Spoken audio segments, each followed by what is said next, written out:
memang harus ada yang dievaluasi dan diubah dari gaya komunikasi publiknya. Yang dia tahu ternyata memang waktu itu tidak peka ya dalam keadaan. Oke, menarik banget. Nih gue ada cerita yang gimana ya, ya sedikit lucu lah ya. Baru kemarin gue ditelepon langsung sama Pak Ahmad Syarrohninya. Waktu ditelepon tuh gue mikir ini ada apa lagi. Nggak habis-habis, dan ternyata nggak ke situ arahnya. Jadi dia nelpon dan dia mau komunikasi langsung ke gue gitu. Jadi emang orangnya langsung nelpon gue.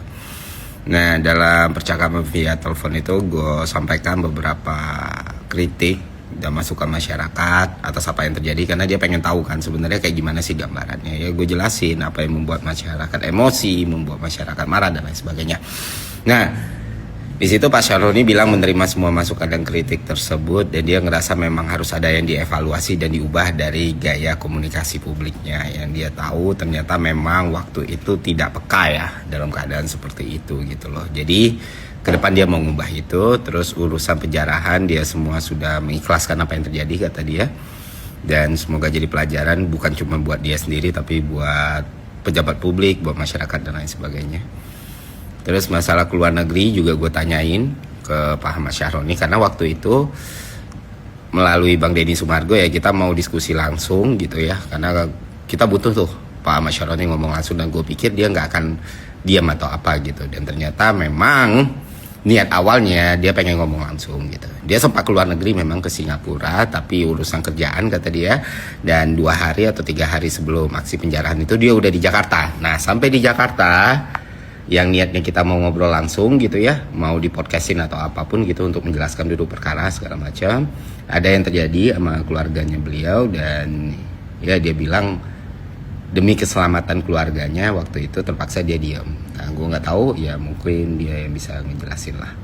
Dia juga nitip maaf kepada masyarakat Indonesia atas apa yang dia lakukan atau dia ucapkan, nggak ada niat buruk katanya. Dan gue bilang ya kalau mau minta maaf langsung Anda sendiri Pak ke publik gitu. Dan dia bilang dalam waktu dekat atau apa gitu ya, dia mau muncul ke publik, tapi untuk sekarang fokus memulihkan keadaan keluarganya dulu, orang-orang terdekatnya, anak istrinya. Dia pasti nanti juga akan muncul lagi di publik dan pengen jadi pribadi yang berbeda lah kata dia, sambil mengevaluasi apapun kesalahan dia di periode itu. Itu sih kurang lebih gambaran percakapan kami di telepon.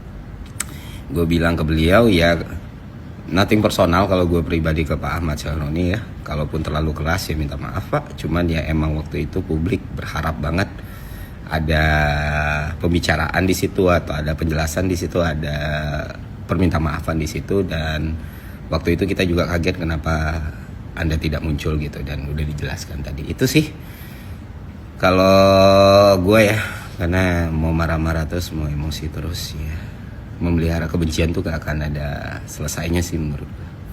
Dan gue apresiasi dia mau komunikasi langsung ke gue, gak untuk hal-hal lain. Dan dia pikir dia butuh ngobrol langsung supaya tahu gambarannya seperti apa dan tahu bagaimana dia berbenah ke depannya. Itu sih.